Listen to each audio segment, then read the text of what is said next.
If you're dealing with a dog who has allergies, you're probably tired, not physically, mentally, tired of switching foods, tired of trying new proteins, new supplements, new fixes. And most people here aren't doing anything wrong. They're just stuck in a really common trap. So let's set expectations early.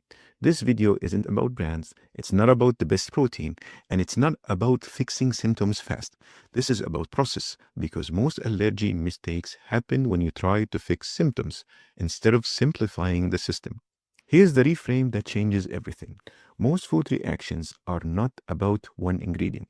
They're usually the result of cumulative inflammation and immune overload over time. When the gut barrier is stressed, the immune system stays activated, and the body expresses the stress through skin, ears, paws, or digestion.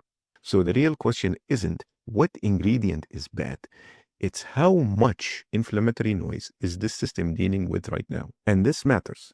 This isn't about finding the perfect food. It's about lowering the overall signal. When you see allergies this way, a lot of paranoia disappears. Less blame, less chasing, more logic. When allergies are active, the goal is not rotation yet. The goal is stability. This is what we call the baseline phase. And yes, it's boring on purpose. Here's what that looks like. One clean protein, a simple, consistent fat profile. No rotation yet, no treats, no chews, no toppers, no extra. Why does boring work? Because it removes variables. It gives the gut a break, and it creates a clear biological signal. Here's the principles to remember. You can see improvement if everything is changing at once. Baseline isn't restriction, it's clarity. This is where most people accidentally slow progress. And I want to say this protectively, not critically. Early on, avoid adding multiple proteins too soon. Treats that shouldn't matter, like that tiny piece of cheese or the crust of your pizza that you swear couldn't possibly be the issue. Constant switching when symptoms fluctuate, over supplementing, and reacting emotionally to every flare. Fluctuation does not mean failure.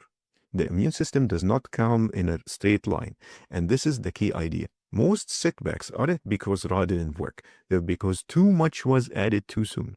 Once the system starts calming, confidence comes back. So what does real stability look like? Flares are less intense, recovery is faster, symptoms are quieter overall.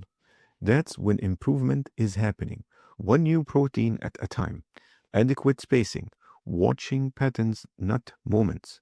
And this is where the last video connects. And rotation is important, but only after stability. Baseline builds clarity. Rotation builds resilience. So say this with me. Rotation is a tool, not a starting point. Let's normalize progress, because unrealistic expectations cause more stress than allergies ever did.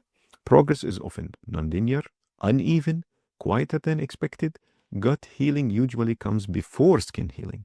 There's often a lag between internal calm and visible change. Success does not mean no symptoms ever. It means fewer flares, faster recovery, lower intensity, more resilient gut and skin over time. That's progress. Here's what I want you to take with you. Allergies don't mean your dog is fragile. Simplicity builds resilience, and food is a foundation, not a miracle. When you slow the system down enough, the body usually tells you what it needs next. This is the framework we use. And in the next video, we'll talk about how to read your dog's signals without second-guessing every reaction.